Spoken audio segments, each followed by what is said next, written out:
सारे previous year questions के भी लिंक आपके पास एक ही फाइल में है। अगर आपने ये मास्टर पीडीएफ फाइल डाउनलोड नहीं किया है तो अभी डाउनलोड करें, नीचे डिस्क्रिप्शन बॉक्स में इसका लिंक दिया हुआ है। सो हेलो बच्चा लोग, वेलकम बैक। और यहाँ पे हम लोग डिस्कस करने वाले हैं जेईई मेन 2021 अगस्त अटेम्प्ट में पूछे गए मॉडर्न फिजिक्स के सारे क्वेश्चंस। अगर फिजिक्स में सबसे इंपॉर्टेंट कोई चैप्टर है तो वो यही है मॉडर्न फिजिक्स। हर अटेम्प्ट में इससे काफ़ी अच्छा नंबर ऑफ क्वेश्चंस पूछा जाता है। टॉपिक बहुत ज़्यादा मुश्किल नहीं है, लेकिन ये बच्चों को एंड में पढ़ाया जाता है तो बहुत इंस्टीट्यूट्स में तो इसको मिस भी कर दिया जाता है, स्किप कर दिया जाता है, जिस कारण से बच्चों को ये टॉपिक टफ लगने लगता है। अगर आप इसको ध्यान से पढ़ें, कम समय में आप इस चैप्टर को अच्छे से समझ सकते हैं और ये काफ़ी फॉर्मूला ओरिएंटेड टॉपिक है। तो चलिए, सबसे पहले तो आप इन 6 पार्ट में जो हमने यहाँ पे रिवीजन वीडियोस बनाए हैं, हालांकि ये रिवीजन वीडियो है लेकिन इन वीडियो से भी आपका काम चल जाएगा, सफिशिएंट है ये आपके लिए, ठीक है। ओवरऑल 1 घंटे में टोटल ये आपको 6 पार्ट है। पार्ट 1 में हमारे पास एटॉमिक फिजिक्स है, पार्ट 2 में फोटो इलेक्ट्रिक इफेक्ट है, पार्ट 3 में डुअल नेचर ऑफ लाइट है, पार्ट 4 में रेडियो एक्टिविटी, पार्ट 5 में न्यूक्लियर फिजिक्स एंड पार्ट 6 में एक्सरेज है। इन 6 पार्ट का लिंक्स इस पीडीएफ में भी है और नीचे आपको डिस्क्रिप्शन बॉक्स में भी इसका लिंक मिलेगा, ठीक है। तो सबसे पहले आप इनको देखिए और उसके बाद इस अगस्त अटेम्प्ट के क्वेश्चन को आप ट्राई करें, ठीक है। तो चलिए हम लोग अपने इस सेशन को शुरू करते हैं। ये अपना फर्स्ट क्वेश्चन है 26 अगस्त शिफ्ट 1 में आपसे ये सवाल पूछा गया था। सवाल में हमसे क्या कह रहा है, a particular hydrogen like ion emits radiation of frequency this much hertz when it makes a transition from n equals to 3 to n equals to 1. The frequency in hertz of radiation emitted in transition from n equals to 2 to n equals to 1 will be how much? ठीक है, तो आप सभी को ये वाला equation ज़रूर से पता होगा that 1 by lambda is equal to Rydberg's constant. This is your z square 1 upon n1 square minus 1 upon n2 square, ठीक है। जहाँ पे n1 जो है आपका वो लोअर ऑर्बिट है और n2 आपका हायर ऑर्बिट है, ठीक है। अब हमें इस क्वेश्चन में फ्रीक्वेंसी के बारे में कहा जा रहा है, तो ये आप ज़रूर जानते हैं that frequency is directly proportional to 1 by lambda, right. यानी कि 1 by लैम्डा जो ये वाला टर्म है हम यहाँ पे लिख सकते थे that frequency is proportional to, और r और z तो आपको ऐसे ही कांस्टेंट हो जाएगा। So frequency is proportional to 1 upon n1 square minus 1 upon n2 square, right. अब हमारे पास यहाँ पे 2 अलग अलग सिचुएशन है। पहला ट्रांजिशन है 3 से लेके 1 तक, दूसरा ट्रांजिशन है 2 से लेके 1 तक, राइट। सो 2 से लेके 1 ट्रांजिशन में जो आपका फ्रीक्वेंसी एमिट हो रहा है उसे हम f2 बोल देते हैं, और आपका जो 3 से लेके 1 ट्रांजिशन है उसमें फ्रीक्वेंसी को f1 बोल देते हैं, जो कि यहाँ पे हमें दिया हुआ है। f1 की वैल्यू 2.92 × 10⁻15 हर्ट्स दे रखी है। तो आप इसको यहाँ पे इस वाले इक्वेशन को आप अप्लाई कर सकते हैं and we can write that f2 by f1 is equal to, right, f2 क्या है 2 से लेके 1, तो यहाँ पे n1 की जगह 1 लिखाएगा और n2 की जगह 2 लिखा जाएगा। सो 1 माइनस 1 by 2 का square which is 4 whole divided by 1 minus, और n2 की जगह इस बार 3 लिखा जाएगा। सो ये आपको हो जाएगा 1 by 9। तो ये आपका हो रहा है 3 by 4 and this is your 8 by 9, right. तो ये कितना आ जाएगा, 9 ऊपर चल जाएगा तो ये हो जाएगा 27, 4 नीचे आएगा तो ये अपने को हो जाएगा 32। So you can see that f2 is equal to f1 times 27 divided by 32, and f1 की मेरे पास वैल्यू है यहाँ पे 2.92 multiplied by 27 by 32 multiplied by 10⁻15 hertz, right. अब यहाँ पे आपको इसको कंप्लीट सॉल्व करने की ज़रूरत नहीं है, आप इजीली देख सकते हैं कि 27 by 32 is a number which is slightly less than 1, and if that number is multiplied by 2.92 तो ये आपको 2.92 से एक थोड़ी सी छोटी वैल्यू आएगी, राइट, जो यहाँ पे ऑप्शन नंबर 4 ही मैच करवा सकता है, क्योंकि 0.44 हो जाए इतना भी पॉसिबल नहीं है, और 6.57 4.38 तो बड़ा है, ठीक है। आप चाहो तो इसको अच्छे से मल्टीप्लाई कर सकते हैं, you will definitely get 2.46 × 10⁻15 hertz, ठीक है। तो मॉडर्न फिजिक्स में क्या है कि कैलकुलेशन लंबा दिखता है, लेकिन अगर आप थोड़ा सा स्मार्ट अप्रॉक्सीमेशन करें, ऑप्शंस को भी ध्यान से देखें तो आप आंसर को ईजिली टिक कर सकते हैं। चलिए आगे बढ़ते हैं, let's move to the next question, question number 2। यहाँ पे हमसे क्या बोलता है, in a photo electric experiment ultraviolet light of wavelength 280 nanometer is used with lithium cathode having a work function of this much. If the wavelength of incident light is switched to 400 nanometer, find out the change in the stopping potential.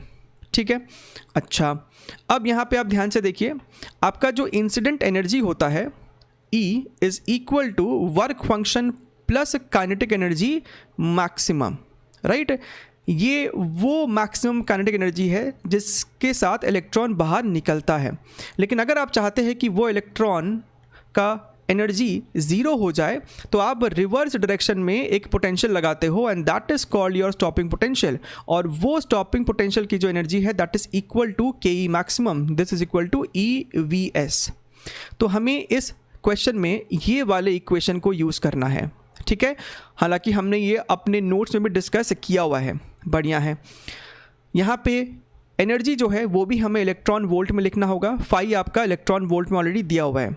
अब ये energy को आप कैसे लिख सकते हो, ये energy को हम लिख सकते हैं 1243 अपॉन लैम्डा, जहाँ पे लैम्डा आपका नैनोमीटर में होगा और एनर्जी आपको इलेक्ट्रॉन वोल्ट में ही निकल के आएगा, ठीक है।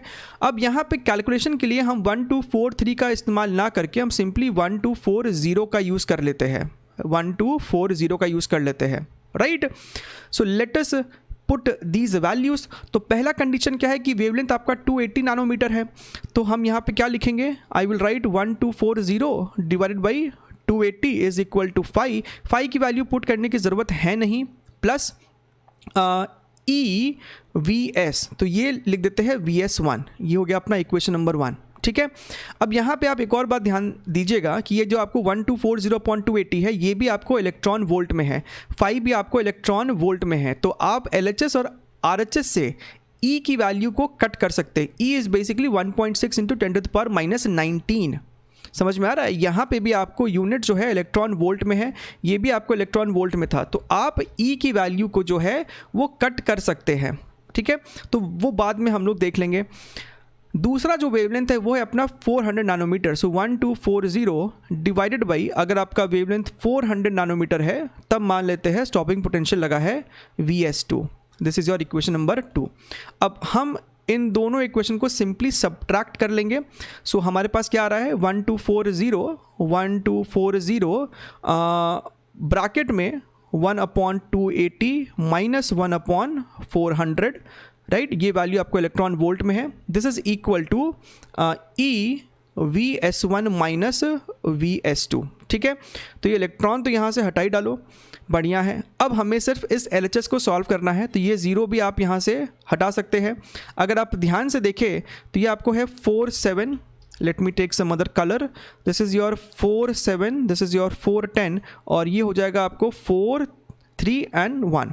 सो आपके पास आ रहा है 31, 1/7 minus 1/10 is equal to VS1 minus VS2। हमें ये VS1 माइनस VS2 ही सॉल्व करना है इस पर्टिकुलर क्वेश्चन में। अब आप देख सकते हैं तो VS1 माइनस VS2 जो है that is going to be how much, 31 into, यहाँ पे LCM लिया तो ऊपर में 3 आएगा और नीचे में आपको 70 आ रहा है। So you are going to have here 91/7 into 10 to the power -1। अब आप इसको सिंपली डिवाइड कर लीजिए तो ये आपको कितना हो जाएगा, this is going to be your 7 और यहाँ पे आपके पास ये 13 आ रहा है। सो this is your 1.3 volts and yes, so you can सी हमारा आंसर जो है वो एग्जैक्टली सेम आ गया है जो ऑप्शन में मेंशन्ड भी है, राइट। तो ये जो छोटा सा हमने यहाँ पे अप्रॉक्सीमेशन लिया है, 3 की जगह हमने यहाँ पे 0 लिया है, उससे कुछ खास फ़र्क पड़ा भी नहीं है। एंड यहाँ पे हमारे पास okay, so actually if you see this is your 93, this is not 91, this is your 93, this is your 93/7, right. But still that doesn't change the fact कि आपको ये 13 ही आएगा, के आसपास ही आएगा। So here you have 1 23, so 7 3 21 and then you have 2 7 2 14, so you are still going to have 1.32 volts, ठीक है। चलिए आगे बढ़ते हैं, let's move to the next question, question number 3। अच्छा, The de Broglie wavelength of a particle having kinetic energy E is lambda. How much extra energy must be given to this particle so that the de Broglie wavelength reduces to 75% of the initial value? तो सबसे पहले एक relation पता कर लेते हैं D Broglie wavelength and kinetic energy E के बीच में। तो डी ब्रॉगली वेवलेंथ आपका होता है Planck's constant upon mass into velocity, और ये जो नीचे में mv है यानी कि मोमेंटम है, आप उसको लिख सकते हो under root of 2m into K, where K is kinetic energy. यहाँ पे हमें k की जगह कैपिटल E यूज़ करने कह रहा है, तो यही यूज़ कर लेते हैं। अब आप यहाँ पे देख सकते हैं कि रिलेशन आ रहा है कि lambda is proportional to 1 by under root E, और rather E is proportional to 1 by lambda square, right, 1 by lambda square. तो यहाँ पे हम लिख सकते हैं that E2 by E1 is equal to lambda 1 by lambda 2 का होल स्क्वायर, जहाँ पे E2 जो है that is your final energy, E1 is your this capital E, lambda 1 पहला वाला वेवलेंथ और लैम्डा 2 बाद वाला वेवलेंथ, ठीक है। सो E2 is equal to E1 जो कि E के बराबर है, राइट, लैम्डा 1 लैम्डा के बराबर है, और लैम्डा 2 क्या बोलता है, the de Broglie wavelength reduces to 75% of the initial value. 75% is basically 3/4, so lambda 2 जो है दैट इज योर 3/4 लैम्डा का होल स्क्वायर, राइट। तो लैम्डा से लैम्डा आपका खत्म हो गया, और आपका जो E2 आ रहा है that is equal to 16/9 E। So this is your final energy. लेकिन हमसे फाइनल एनर्जी नहीं पूछा है, हमसे तो इंक्रीमेंट पूछा है, how much extra energy must be given, so that delta E is equal to E2 minus E1। ना E2 is your 16E/9 and E1 is your E, तो ये आपका आ जाएगा 7E/9 which is your option number 2, ठीक है। चलिए let's see the fourth question which is a interesting one. ये सवाल आपका रेडियो एक्टिविटी से है। सवाल में हमसे क्या कहता है कि at T is equal to 0 a material is composed of 2 radioactive atoms A and B where Na0 is equal to 2Nb0, right. यहाँ पे Na0 क्या है, यहाँ पे लिखा हुआ है number of atoms of A at time T equals to 0 and Nb0 is number of atoms of B at time T equals to 0। The decay constant of both the kind of radioactive atom is lambda। तो decay constant same है A और B का। However, A disintegrates to B, B disintegrates to C, ठीक है। Which of the following figures represents the evolution of NBT upon NB0 with respect to time? अब आप ध्यान से देखिए, ये जो NB0 है वो तो एक कांस्टेंट टर्म है, समय शून्य पे NB0 था। NBT का मतलब क्या है, किसी टाइम T पे what is the number of atom of B, right. ये हमें बताना है with respect to time T, graph कौन सा सही है। अब आपके पास क्या सिचुएशन है आप समझिएगा, A है, A B में डिके हो रहा है और B C में डिके हो रहा है। डीके कांस्टेंट दोनों का ही सेम है। डीके कांस्टेंट लैम्डा ये बताता है कि कितनी जल्दी डिके हो रहा है या फिर कितना धीरे धीरे डिके हो रहा है। शुरुआत में नंबर ऑफ A कितना है, which is twice of NB, तो एट T इक्वल्स टू 0 इसकी क्वांटिटी थी NB0 और इसकी क्वांटिटी है Na0 which is nothing but twice of this, so इसकी क्वांटिटी समय शून्य पे इतनी है। अब पहले तो वर्बली समझते हैं कि ग्राफ कैसा दिखना चाहिए। अब अगर आप यहाँ पे ध्यान से देखें तो B का क्वांटिटी पहले कम है और A की क्वांटिटी काफ़ी ज़्यादा है, डबल है, तो डीके जो होगा, राइट, A जल्दी जल्दी डीके होगा। What is rate of disintegration, rate of disintegration is proportional to N। तो शुरुआत में A का क्वांटिटी ज़्यादा है तो रेट ऑफ डिसइंटीग्रेशन भी इसका ज़्यादा है, तो ये जल्दी जल्दी B में कन्वर्ट हो रहा होगा और B शुरुआत में धीरे धीरे डिके हो रहा है, धीरे धीरे डिके हो रहा है। कहने का मतलब है कि अगर शुरुआत में 4 एटम B का कन्वर्ट हो रहा है C में, तो शुरुआत में हो सकता है कि 8 एटम A का कन्वर्ट हो रहा होगा B में। सो इफेक्टिवली इनिशियली B की जो क्वांटिटी है वो इंक्रीज कर रही होगी, B डिसइंटीग्रेट हो रहा है, लेकिन A B में और जल्दी डिसइंटीग्रेट हो रहा है। So there is increment of B initially. तो ग्राफ आपका पहले इंक्रीज करना चाहिए, ग्राफ आपका पहले इंक्रीज करना चाहिए, ठीक है। अच्छा, समय शून्य पे ग्राफ आपको कहीं यहाँ से शुरू होना चाहिए, दैट्स फाइन, लेकिन शुरुआत में आपको ग्राफ इंक्रीज करना चाहिए और एक ऐसा मोमेंट आएगा जब आपका बी का क्वांटिटी मैक्सिमाइज किया होगा एंड इवेंचुअली तो आपको सब कुछ सी में कन्वर्ट होना ही है, राइट। इवेंचुअली आपको सब कुछ सी में कन्वर्ट होगा। फिर जब ये मैक्सिमाइज कर चुका होगा, इसका मतलब ये है कि उसके बाद आपका बी का क्वांटिटी डिक्रीज भी करना शुरू किया होगा and at time T equal to infinity, बहुत देर बाद आपका सब कुछ सी में कन्वर्ट हो चुका है। तो यहाँ से हमको ये बात समझ में आता है कि option number 1 and option number 4 तो पॉसिबल नहीं है। अब हमें ऑप्शन नंबर 3 और 2 में से ही चूज़ करना है। दोनों में डिफरेंस सिर्फ इस चीज़ का है कि मैक्सिमाइज कहाँ पे हो रहा है। ऐसा कौन सा टाइम है जहाँ पे NB की जो क्वांटिटी है वो सबसे ज़्यादा थी, ठीक है, वो हमें अब पता करना है और वो पता करने के लिए थोड़ा सा मैथमेटिक्स हमें यहाँ पे लगाना पड़ेगा। तो सबसे पहले तो सिर्फ 2 और 3 ऑप्शंस को ही छोड़ते हैं, बाकी सबको हटा देते हैं। Now we have to find out कि 2 सही है कि 3 सही है। तो सबसे पहले इक्वेशंस बनाना होगा। तो आप यहाँ पे ध्यान से देखिए, आपके पास A है, A जो है वो B में कन्वर्ट हो रहा है, B जो है वो C में कन्वर्ट हो रहा है। At t equals to 0 A की जो क्वांटिटी है वो आपको है Na0, B की क्वांटिटी है Nb0 और इसकी क्वांटिटी 0 है।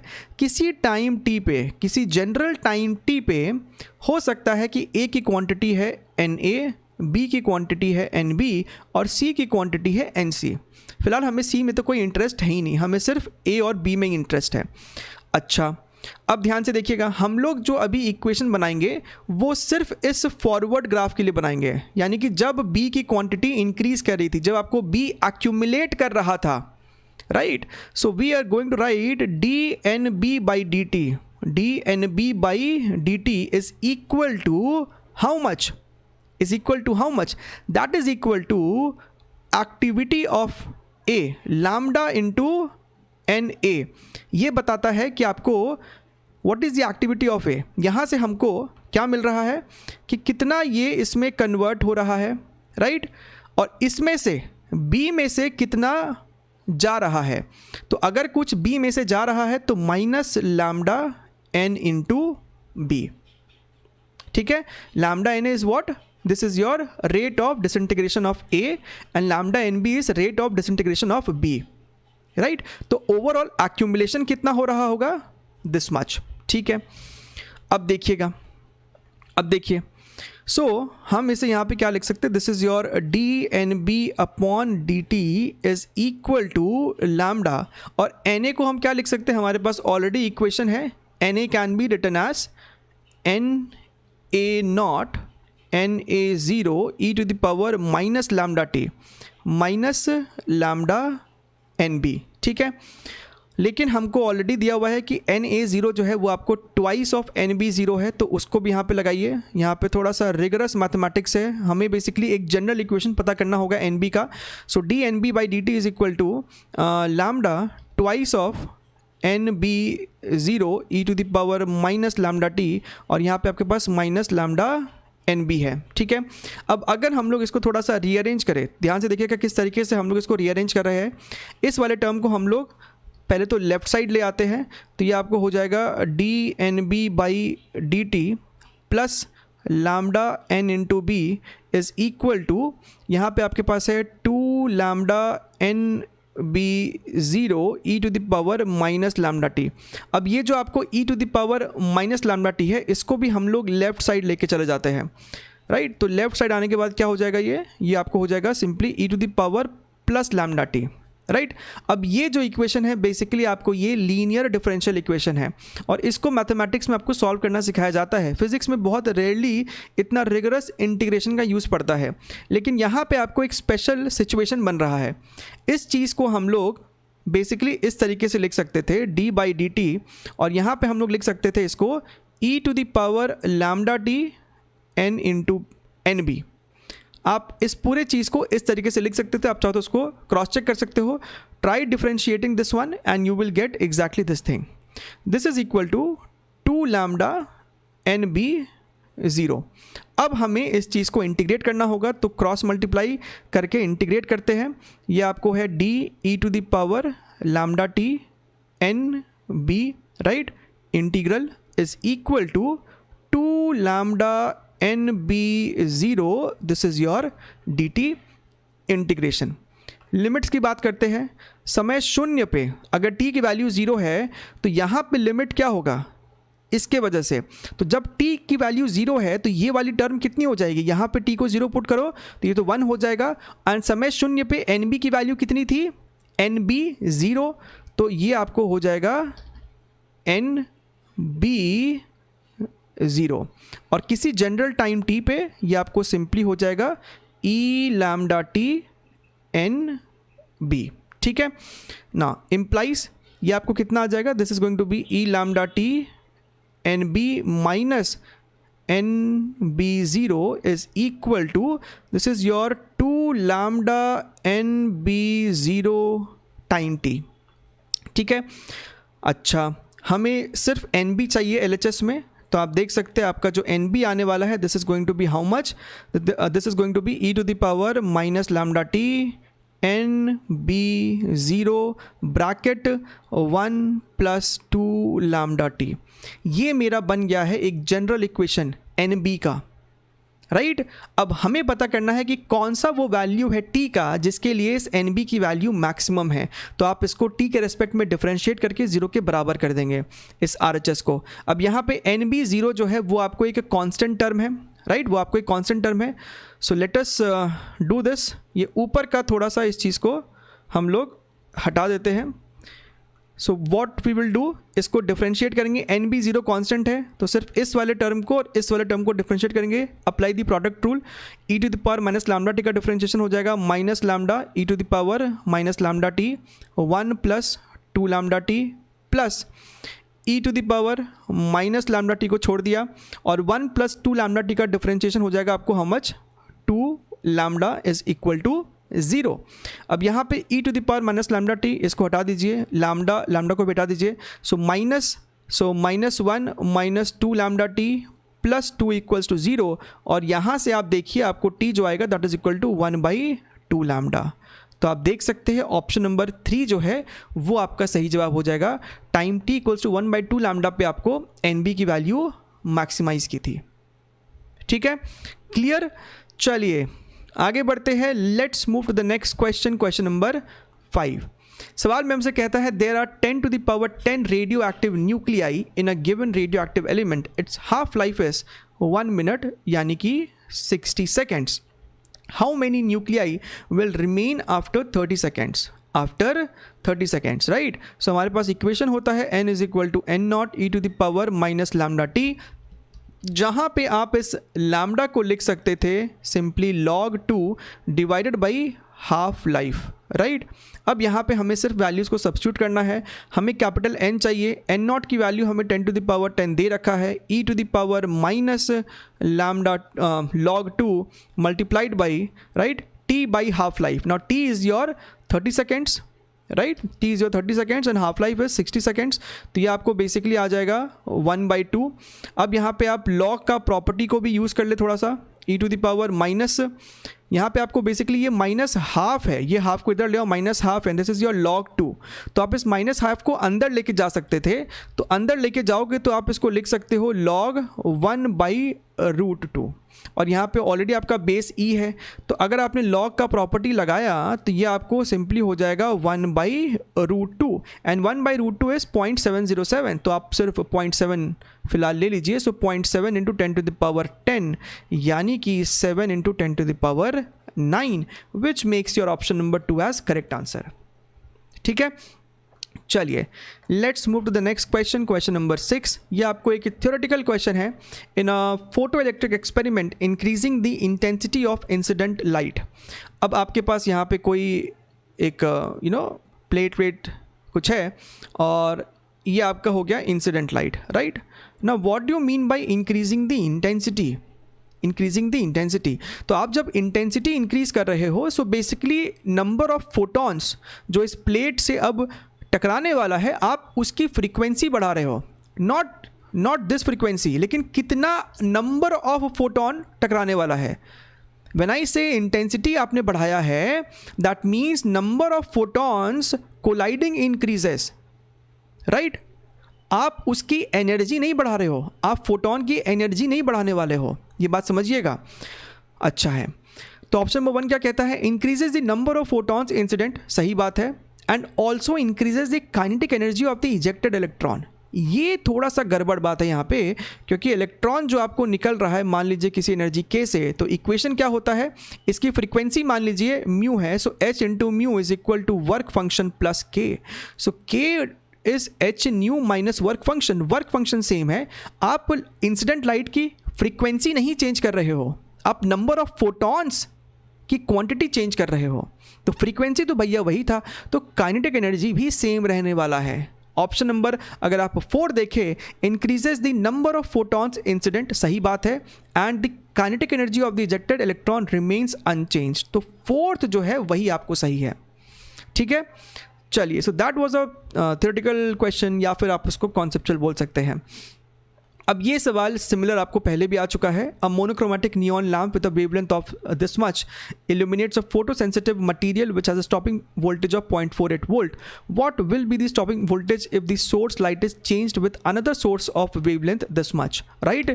तो अपने पास वही इक्वेशन है, incident energy is equal to work function E into VS। ठीक है, तो यहाँ पे आपका जो E था, जैसा कि हमने पहले भी डिस्कस किया है, this is equal to 1240 divided by lambda. Lambda हमने रखा है नैनोमीटर में, और ये एनर्जी आएगा इलेक्ट्रॉन वोल्ट में।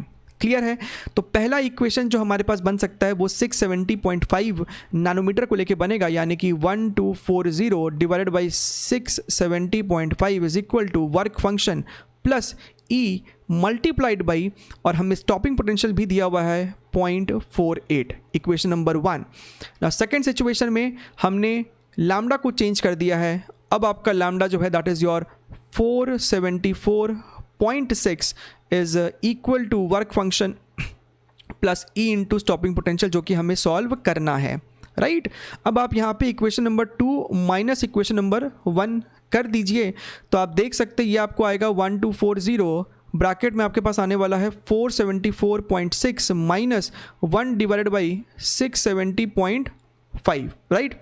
This is equal to E VS minus 0.48, और अगर आप ध्यान से देखें तो ये वाला भी आपको इलेक्ट्रॉन वोल्ट में ही है, तो जैसा कि हमने पहले भी किया था, आप इस इलेक्ट्रॉन को यहाँ से हटा सकते हैं।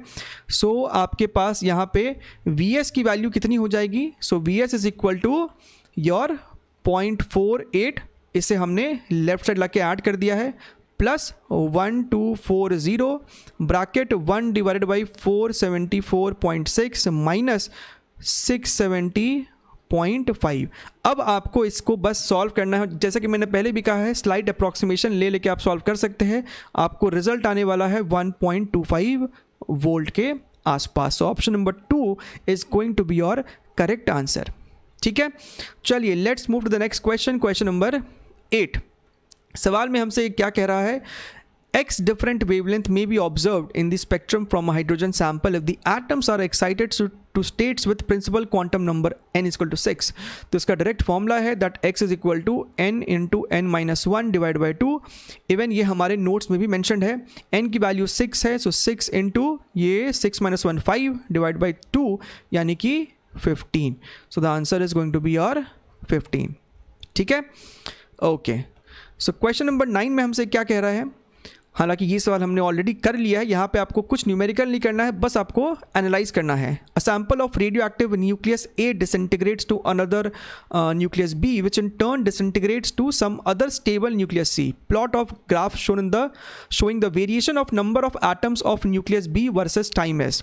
Assuming that at t equals to 0 there are no B atoms in the sample, है ना। तो आपके पास A है, A जो है वो B में कन्वर्ट हो रहा है, B जो है वो C में कन्वर्ट हो रहा है। समय शून्य पे सिर्फ आपके पास N में कुछ एटम्स है, यहाँ पे 0, यहाँ पे 0 है। तो किसी भी जनरल टाइम T पे क्या होगा, शुरुआत में क्या है कि सिर्फ यहीं पे ही एटम्स है, तो आपको ये B में भर भर के कन्वर्ट हो रहा होगा, राइट।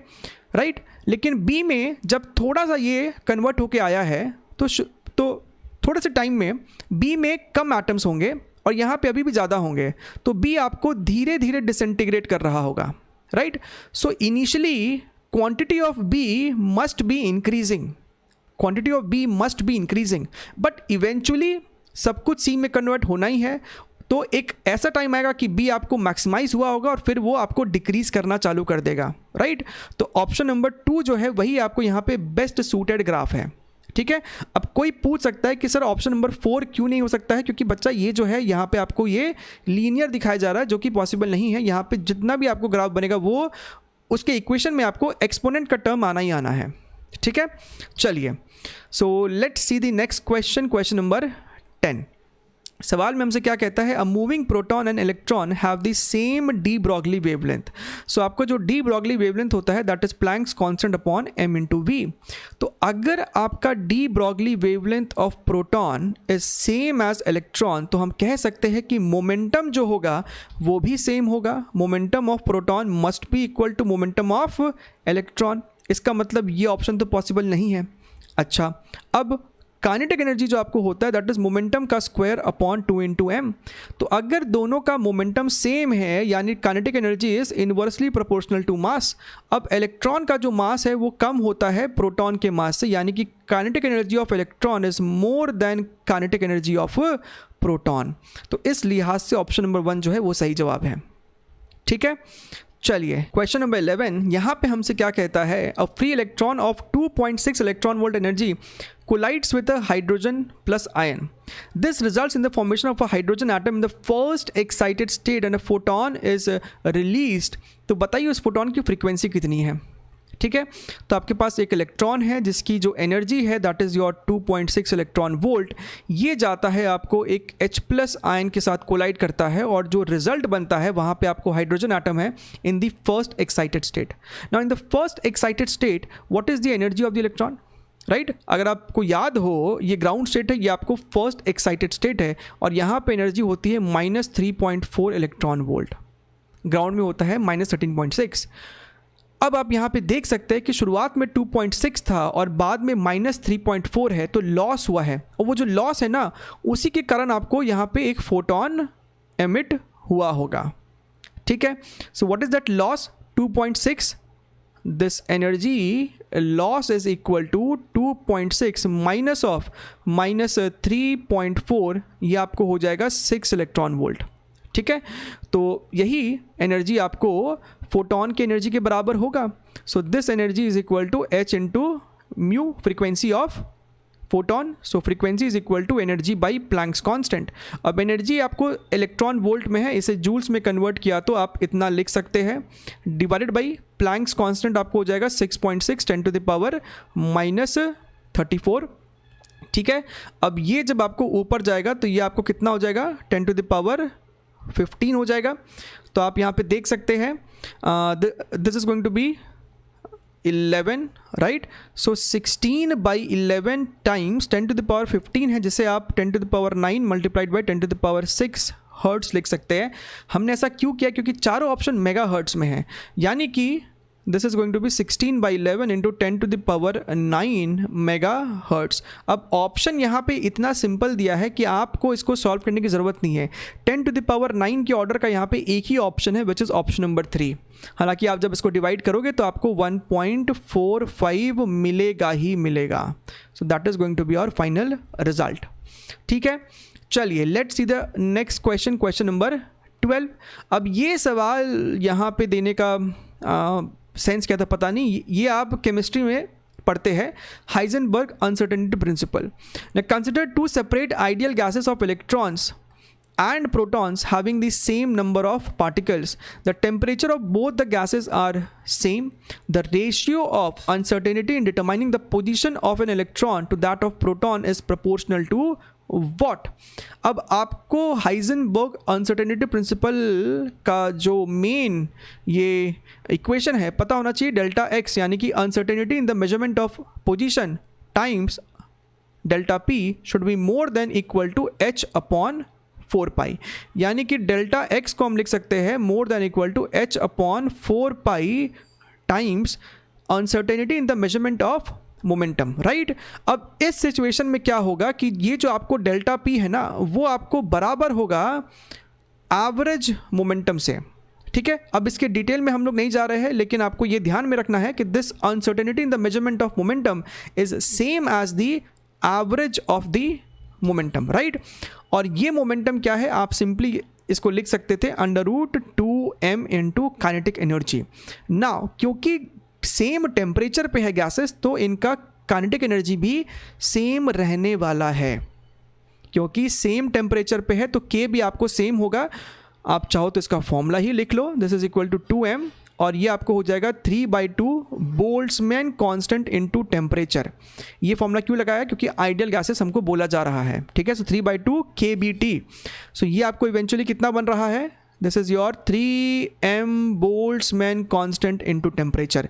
इसको यहाँ पे ला के आपने जब प्लग इन करोगे, so delta x is more than equal to h/4π, right, multiplied by √of 3m kBT। अब आप यहाँ पे देख सकते हो सब कांस्टेंट है, मास वेरिएबल है और ये डेल्टा x, तो आप यहाँ पे देख सकते हो delta x is proportional to 1 divided by √of m, ठीक है। सो हमसे बोला गया है delta x of what, electron to proton. So delta x of electron, delta x of proton is proportional to √of mass of proton upon mass of electron, and this makes your option number 3 as the correct one, ठीक है। चलिए आगे बढ़ते हैं, let's see the next question, question number 13। सवाल में हमसे बोलता है the temperature of an ideal gas in 3 dimension is given as 300 kelvin, the corresponding de Broglie wavelength is how much? So lambda is equal to h by mv and h by mv को आप लिख सकते थे √2m into kinetic energy. तो जो अभी हमने just किया वही हम दोबारा कर रहे हैं यहाँ पे। सो 2m और इस k को आप लिख सकते थे 3/2 बोल्ट्जमैन कांस्टेंट इंटू टेम्परेचर। तो यहाँ से आपका 2 से 2 जो है ख़त्म हो गया, और ये जो आपका लैम्डा का फॉर्मूला बन रहा है that is h/√of 3 mass kBT।